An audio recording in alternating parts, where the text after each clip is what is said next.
Hey YouTube, last time we left off after introducing the squad, so this time I wanted to go into the training.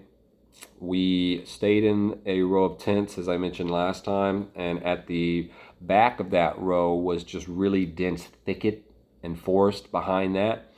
And to the front of that was the road. It was a gravel road to the right, which led to the mess hall and to the bombed out building and other parts of the base. And to the left just went to a helipad that was in the middle of a field that was also surrounded by the same thicketed brush and woodland. And so we went out there to where this field was, and that was where, for the first time, we sort of conducted some, you'd call them squad level operations, I guess, where Jay, now that he was our squad leader, went over and basically started putting us through the motions, ambush, open fire, and then our fire team guys are telling people, oh gosh, it's happening fast. Matt's telling his team to get online because it depends on where the fire's coming from, and because the fire is coming from where it's coming from, and our fire team, again, Taylor, Bush, myself, Dom, we're on the far right side. And so Taylor, peel out, peel right, peel right. So he's talking, to basically swing around like a haymaker, like a curve, move around to the right as the other two fire teams, they're trying to get onto a skirmisher line, right? The first fire team, I can't even remember right now because I'm going too quick. They're at a log, right? They get up to a log. They're in the prone position. Matt, he's still standing up. He's standing up too long. He should be crouched, but he's like roaring, like a lion, directing his people, and then he's moving up into the skirmisher line so that they're all laying down fire towards where the spot of the ambush, the incoming fire was coming. Meanwhile, again, because we're all just on the right, we happen to be on the other side was the woodland. So we're on the side where the open, where we can actually flank in and push through, which is what you have to do. If you get into an ambush, you have to push through, right? Or you're just going to get slaughtered. So, that's what we were trying to do. We were trying to come through and pushing through on the flank, hold fire on the center, move around on the side of them and come in on their flank. But of course, this was the first time that we'd all worked together. And we had all these different nationalities and all these different militaries, and so there were all these different hand signals that were being used. It was chaos, right? So yeah, the first training didn't go so well. By the way, subscribe, Bree Ashley. The first couple exercises didn't go so well, especially that first one, because as we were moving across, Taylor Doc. Okay, so peel right. That means our fire team, we start moving to the right in an echelon, like a right diagonal, as the other two fire teams are laying down suppressing fire. But we're not just all running at the same time, right? Again, remember, we have a fire team of 4 people. That fire team is split into 2 buddies. And so Taylor and Bush, they're buddies, battle buddies. Dom and I were battle buddies. And so that's how we're moving. We're buddy rushing now at this point. Once we peel right, and then we start to move, we get the call to push in, to move in, then that's what we're doing.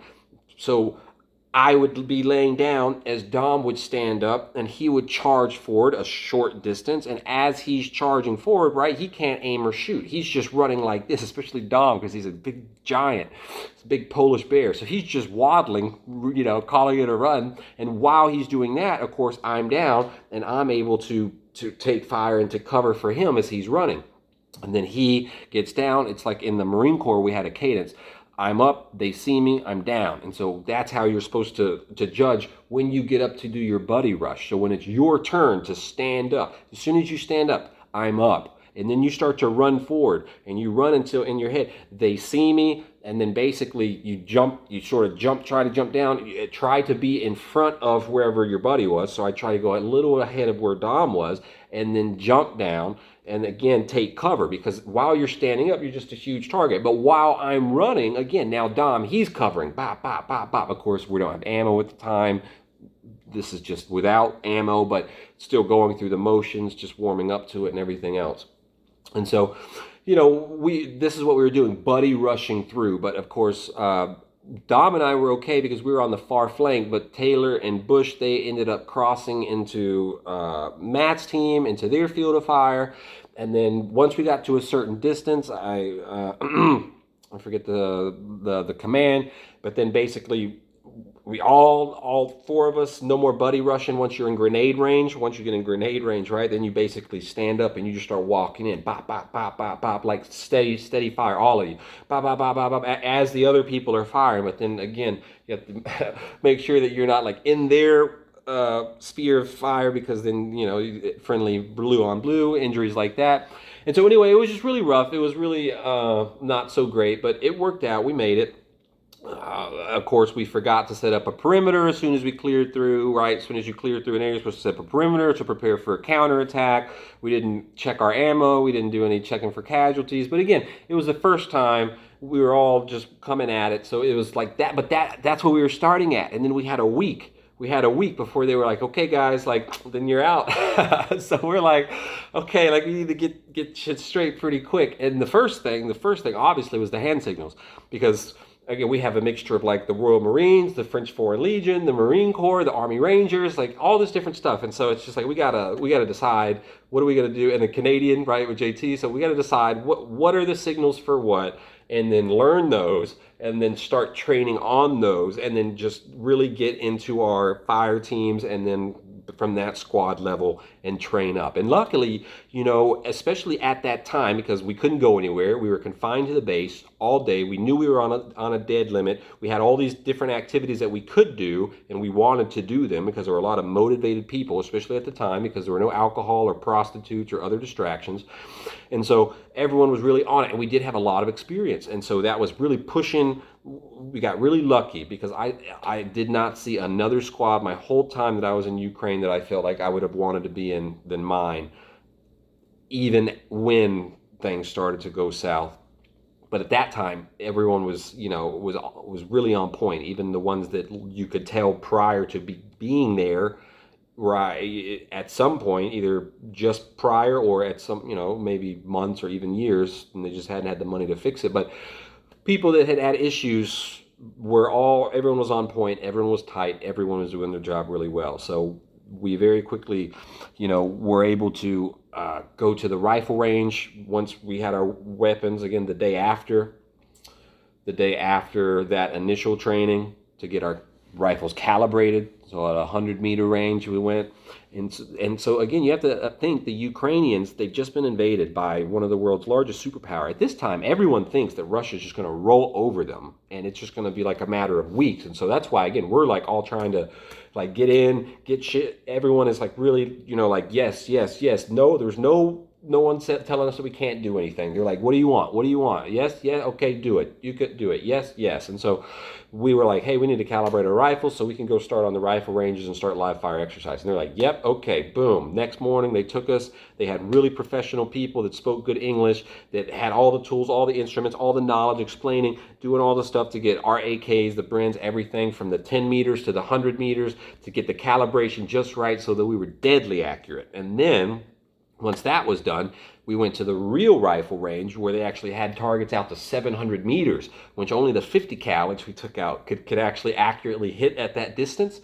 And so again, out there was no, I remember in the Marine Corps, I was Marine Corps infantry, and whenever we'd go out, it was so, like, there was instructors, it seemed like every 2 or 3 meters, always just like, watch this, watch that, like everything, just like, you could not breathe outside of a little box without getting yelled at. Whereas now it was just like, there was no one. They were just like, here's your ammo, there's the targets, we're gonna be over there. Like, just let us know if you need anything. And we're like, yeah, okay, roger that. And so, yeah, we ran through all different kinds of exercises. Again, pushing up through things, casualty evacuations, wounded man, more ambushes, different kinds of tactics, maneuvers. But now we were doing live fire. So it's actually, and Dom, this big barrel man who just, is really a very tough looking individual, really big. And did I say bearish? This guy, 50-year-old mercenary, he had such moves, because we were battle buddies, and he would be down in the prone position with the AK, laying down fire, pop, pop, pop, and then when it was time to move, he could do something like he would throw one of his legs up behind him in a way that sort of like twisted him up with the inertia, so that he would come up so fast, whereas like everyone else was trying to push themselves up off the ground, because we have all of our body armor, our Kevlar, and our helmets, and our water, and all of our equipment, and we're just just easy to get shot. But he's like just so quick and nimble, and all these little tricks and moves that he knew. It was really impressive. This guy Dom, he impressed everybody, including the Ukrainians. And so, we went out there, we shot the 50 cal, we just blow it through ammunition. We were having a great time, but it was also really good training, because again, like practicing the fast reloads, and at this time, I didn't have a lot of equipment. I had only what they had given me. A lot of other people had like drop pouches. I didn't have drop pouches. I just had to drop my magazines, and then I'd have to go back and get them. Eventually, I got a drop pouch, right? So I could just, as soon as you finish, you just drop it in the pouch and load up another one. And with the AK, the old one, it's so cool the way its magazine releases. You can just take out a fully loaded magazine, and the magazine release is right where the trigger is, and so you just kind of use the new magazine, boom, just hit that, and bap, and then that old magazine falls out, and then bap, pop it in, cock back, and then it's like so fast, so quick, so seamless. It's really like, ooh, like, yeah. And Dom showed me that too. That fast reload, really dope stuff. And so, anyway, we were out there on that, and then the next day we got paint. They gave us all this paint because we wanted to paint our rifles and our magazines, right? We went out, we got twigs and leaves and little branches, and we would spray and then put different colors with the difference to make the pattern so that it blended in perfectly. Everything matte, nothing sheen, nothing that would be able to be seen easily from UAVs, drones, aerial surveillance, things like that, things that are shiny, right? Because that gives away people so easily, especially out in the sunlight, and you see something like a watch, someone's wearing a gold watch or something, and that little glimmer, you can see that from so far away, and then your position's given away. Or if you have these rifles, right, that aren't painted and they're just shiny, and same thing, right? So we painted our rifles, we put netting around our Kevlars and around our packs, and then we threaded those with branches and leaves, and sort of made like ghillie Kevlar and packs, so that, again, really heavy on the concealment, on the camouflage. There's pictures on here, I'm sure, on Facebook, that show like what I would look like when I was fully geared up once I made it to Zaporizhia. But before that, there's other pictures that show me like in Kiev when I was just like just sort of ghetto rigged. It was whatever I could get. And so, hey, if you have made it this far, that's really cool. But the only reason that I'm doing this and talking to you now, these videos, spending all this time making this channel, is to bring awareness and publicity to Ashley Oosthuizen. So if you have not subscribed, please, all you have to do to help bring her voice and her justice to the world is subscribe and like and comment, because once the world does know about the incredible lack of due process that she suffered, it's just indefensible. And so she will be able to find a way out of her current nightmare, but it's only going to happen when we are able to get her to the mainstream media, and that's only going to happen when we get a really large audience. So it really matters that you subscribe.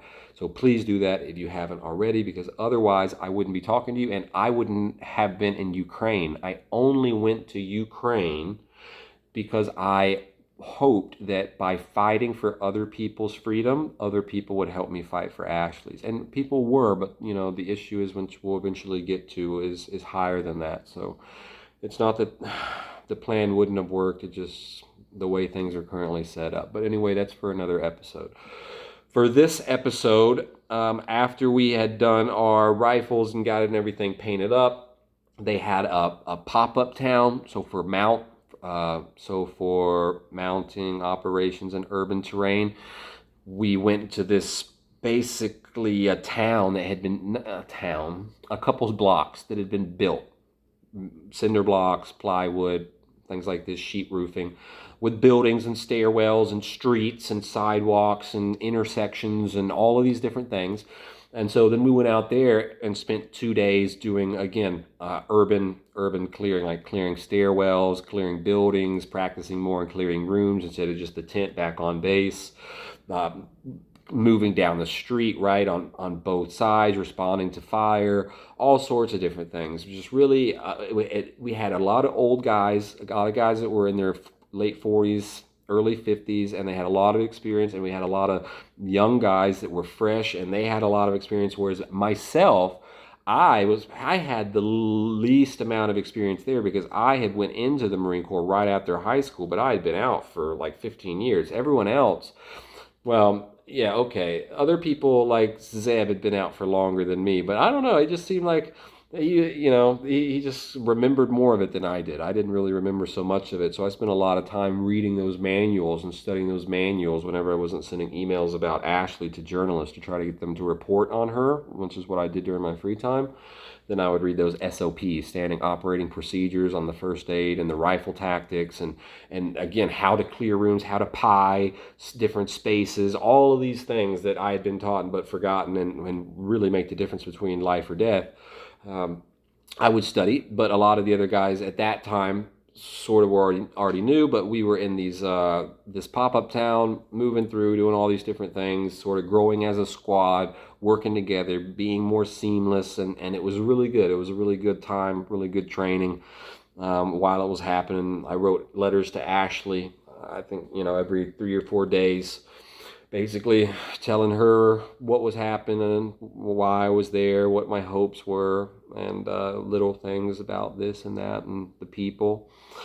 And so the day before we left, because we were only there for a week, so the last day that we were there before we got shipped off to Kiev, Jay, the squad leader, he came out and he called me over and he told me that he wanted me to be the medic, the squad medic, because he had heard that I had been to medical school, which I was like, that had only been like 2 months. And he's like, yeah, but you've also been to university, blah, blah, blah. No one else had been to university or had any of that scientific know-how. And so he wanted me to be the medic.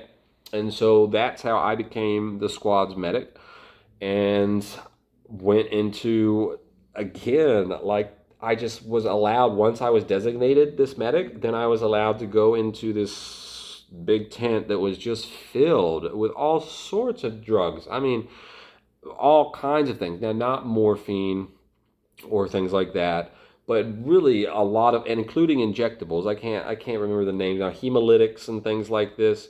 Just all sorts of different that you could think of, and tons and tons. And I went in there with a duffel bag, and I filled this duffel bag up with oh man, everything I could think of.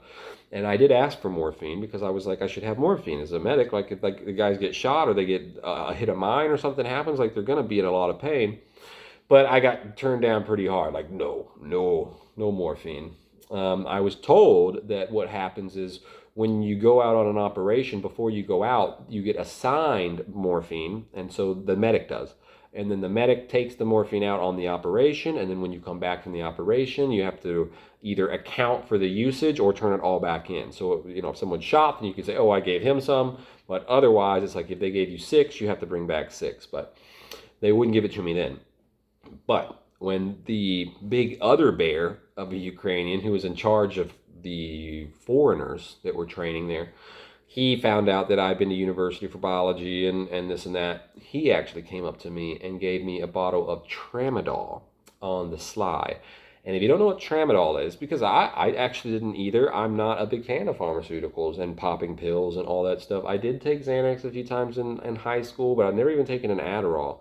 So it's like I just never got into that. Ecstasy pills are like the only pills that I really were, advised, ever took 2CB, but it's not really so good. So yeah, anyway, it wasn't really much of an interest to me, but nevertheless, I needed to know what it was and how to use it, and so it turned out to be an opioid narcotic. Very strong. It's like the next step down from morphine. So that was really, that was something. I had that. and some other stuff. I can't remember the names. I used to have a notebook. I had the names of everything and the dosage and what the use is for. I was very like, once I got assigned this job, I was like, okay, I'm gonna make sure that I'm not gonna mess it up and be the I'm not gonna be the reason that somebody dies. That's it's like, okay, So I made sure, and that's when I really, really got into the SOP on the first aid and really read it back and a whole bunch more just so that I knew it back and forth. So I was assigned the medic, and we people decided somehow to decide to call us the Wolverines. And there was a patch made. We got a patch. We're the Wolverines now. We got the rest of our kit, so we were fully kitted out. I say fully. I wasn't really fully kitted out, but I did have everything technically. It was just really all crazy at the moment. And that was it. That was the end of our training there. After that, it was the next day they put us and another squad of mostly French guys and some Americans, 3 Americans. Remember them? And they sent us to Kiev. They sent us to Kiev at dusk because we were moving at nighttime again to avoid aerial surveillance, try and prevent drone strikes, this and that. Cell phones, obviously, airplane mode. Can't use them, and it's a long drive from outside of Lviv to Kiev. But in the next morning, it was morning time when we started to. No, it was, I think, past morning. Anyway, I feel like it was in the afternoon by the time we finally made it to there. But when we started to arrive in Kiev, it wasn't a very attractive city. It was at nighttime, obviously, you can't see it in the bus. It's just dark. But in the daytime, you start to see, and the countryside at that time was not very pretty either. It's not bad. It is pretty, but the leaves don't have trees. The leaves don't have trees. The trees don't have leaves. Okay. Whereas once we started coming into Kiev, it's not a very pretty city, to be honest with you. It's lots of these big, tall, ugly apartment buildings that are just sort of haphazardly scattered about. And at that time, there was also a lot of the cranes, the big construction cranes that were set up, and they weren't operating because all of the construction had stopped. In fact, while I was in Kiev, downtown, right by one of the main supermarkets, there was an apartment tower that had been hit by a missile. And so you could just look up and see inside like 3 different people's apartments because there was just a big chunk out of this apartment building in the middle of downtown that was just missing. You could just see inside of it.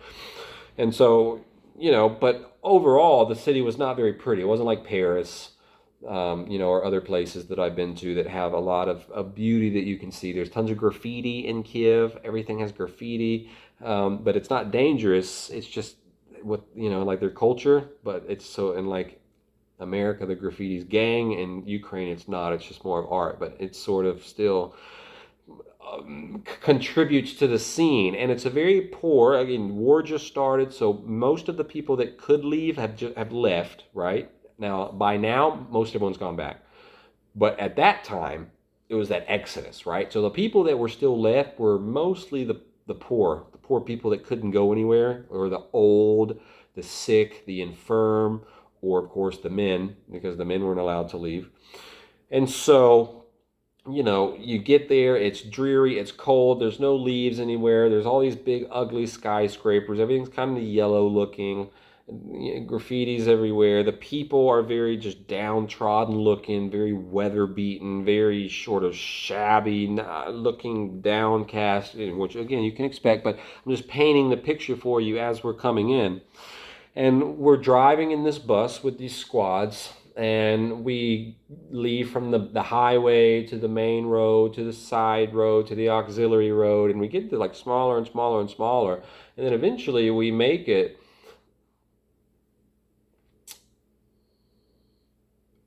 to some apartments. Again, apartment buildings, the ones like I was describing, but they were grouped pretty close together. And so we went inside in this place in Kiev, and the bus finally came to a stop after we had went in through a gate, and there were people armed, at the gate with their rifles. And everything was somber and serious, and the bus stopped, and this big guy, I don't know, he looked, Slavic guy with a belly just hanging out, and sneakers on with the tongues hanging out, and shoelaces like all undone, just really very scruffy, like hasn't shaved in a week, round, like unhealthy looking. This big guy with this description with a cigarette. He he's standing there while we park and we look and we're outside the front of this apartment building and there's this veranda and he and a couple other guys are standing out there smoking and looking at us, and it's a small rain so the drops are like dripping off of the veranda, little puddles on the ground and such. And so once we stop, he like, says something to the guys and he starts coming towards us. He comes onto the bus, and it turns out, this I can't do accents. I can hear right in my head right now. But this Colonel Sasha, so he's a colonel, right? Blouse open, again, gut just hanging out. I mean, just like, what is going on here? Colonel, who is in charge of this entire building, right? And so you're like, okay, man, what is going on here? But clearly they didn't, they took the best of the best to the front line, right? That sort of thing. And so we get taken off the bus, he's very gruff, very rough, like telling us to come, doesn't speak hardly any English, to get off the bus. And so we all get off the bus and we line up under the veranda, and he's looking at us once we're all there, disheveled as whatnot, with our bags piled beside us, and he yells out, Polak, very, very loud, like, Polak. And then waits a few seconds and then yells again the same thing. And this skinny, white, sort of tall, very clean shaven with a little hat, I don't know what you call it, little kepi on, comes out and sort of snaps to, yes, Colonel Sasha. And Sasha starts speaking to him in Polish because Sasha is Polish. So Dom understood him perfectly because, of course, Dom's Polish. And so Sasha was speaking to, which is, I guess I could call him Polak because he was Polish too, starts interpreting through this other guy who's Polish, but who can speak English.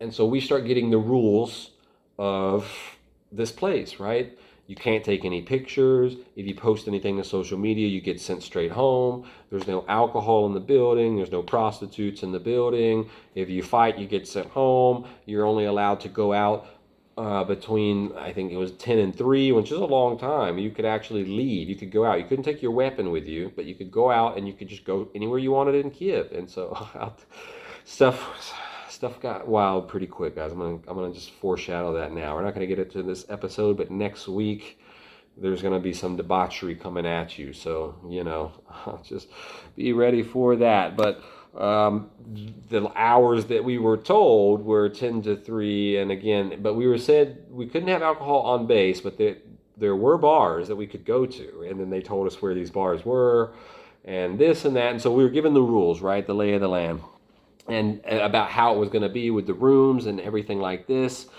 And so after the speech, basically, he just walks in, leaves us, and we're told by the other guy to go inside, get our room assignments, and then settle in the next day at 7:30. There'll be like a morning formation and stuff will start then.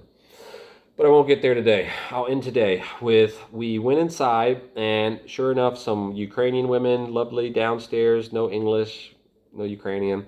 We're trying to figure out rooms, and I just, Dom, we had all, before then, we had all been in a tent together, all of us, all 11 of us, because the 12th guy, remember, after he couldn't keep up physically, Jay cut him loose. I don't know if I mentioned that, but he was cut loose, so there was 11 of us that were there together the whole time. We went to Kiev together, and so now we were going to be in different rooms because the rooms weren't big enough. And so Jay worked it for us all to be on the 3rd floor, on the same side of the 3rd floor, on the same side of the hall. And so I was like, yo, Dom, you want to be roommates? Because we're already battle buddies and we have the AK. And, Dom doesn't talk a lot. I'm not happy. I'm just like a gray person, just like I am now. But it probably even more so at the time, because now I'm, actually, I think then I was not. Then I was actually still feeling more normal because of the excitement and the exhilaration and everything that was happening. But that was sort of an outlier. Generally, it was just a gray, joyless existence. And so Dom, he like never wanted to talk, and I never really wanted to talk, but we would have like little conversations. And so anyway, it was cool, and we had the same. It just made sense. So he was like, he would always reply in one or two or three words. Yeah, man, sure, man, Cordova, fucking hell. Something, no, he didn't say that. That's a British thing, but he would talk very laconic. And so he agreed, and he took care of the keys. We got the keys. We went upstairs, third floor, at the very end of the hall. And so it was like a dorm building. At the very end of the hall, we went in, and when you opened the door, there was a little foyer with three doors, and on the left was a door that went into a bedroom, straight ahead was a door with a bedroom, and then to the right was a door that led into a bathroom that was shared by both of the bedrooms. And in there it had a tub and a shower and a tub shower together, a sink and a toilet. And so Dom and I, we took the room straight ahead, and it only had two beds in it and some dressers, and it was still stocked. It was like the people that used to live there that had been going to school. It was obviously a female dorm because there was lots of panties and bras and pink fuzzy slippers and things like this. It was still all there. And so we went in there, and beside us was Kenny, Taylor, and Zeb, right, Stephen, because there were three beds in there. And so they all went into the room next to us. So there were five of us right there. And then next to us, there were other guys. And down the hall, Bush and Matt and Nibs and Jay. And anyway, they were in the other rooms. And so, about to end the video with with what I found out about Dom. While we were in there, after we gotten settled down, laying on the beds, Taylor came in, stuck his head in. He's our fire team leader. Making sure everything was okay. He's like, yeah, man, yeah. And he's like, telling us what we're going to do tomorrow, about how we're going to go hump. We're going to go hump in the morning or something like that. And Dom was like, what the fuck is this? The fucking hump, And so Taylor quickly realized that Dom thought he was talking about, something homoerotic. And tried to be like, no, of course, like no one's talking about that. Dom, it's walking with all of our kits on, and no one would try that with you anyway. And Dom replied. He was like, oh, okay, something good, because I hate the fucking very derogatory terms for gay people, right? I don't want to get in trouble with YouTube. Like, I hate and Taylor and I were just like, whoa, like, like Taylor, he's not. No one is trying to mess with Dom. I understand, like, it's none of those guys. And so Taylor's just like, okay, Dom, and just sort of like, pushes his head out of the door and shuts the door. And I was writing an email, and so I finished the email. But then afterwards, and Dom's just over there with like his death metal on, but I get his attention. Already it's kind of like poking the bear. And then I ask him, I'm like, Dom, I'm just curious, like, why don't you like gay people? And then he was like, why? Are you a fucking... And I sort of laugh, I'm like, no, man, like, I like girls, but I'm curious, I'm just curious.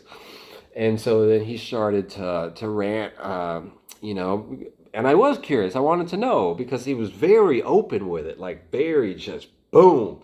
And so I'd never met. I know, like, in America, you hear all this stuff about racism. Maybe that's true for other people. I grew up in Atlanta, but even when I was in Mississippi, I don't think it's really true. But who am I? I only know what I know.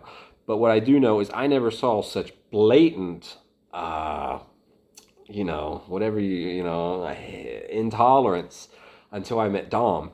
And so I asked him, and then he started to go on about how the gay people want special treatment, and how and then he was like, he got really upset, how they even wanted to adopt children, and how they wanted special treatment, like the blacks.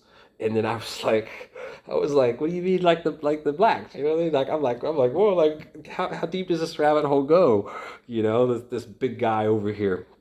And so, he's like, he just starts going off, with the N word, the immigration, and I'm like, I had been to Poland for 3 days. I didn't even see, a black person there the whole time. And I'm like, I didn't know that there was that many black people in Poland. And he was just filled with vehemence and vitriol and hatred about, he was like in bombs. And I told him, I was like, that's like a really offensive term, right now. He's like, of course I fucking know. Well, who's gonna, and so, and eventually I was like, so I'm like, I'm blown away. I'm like, what? Like, really?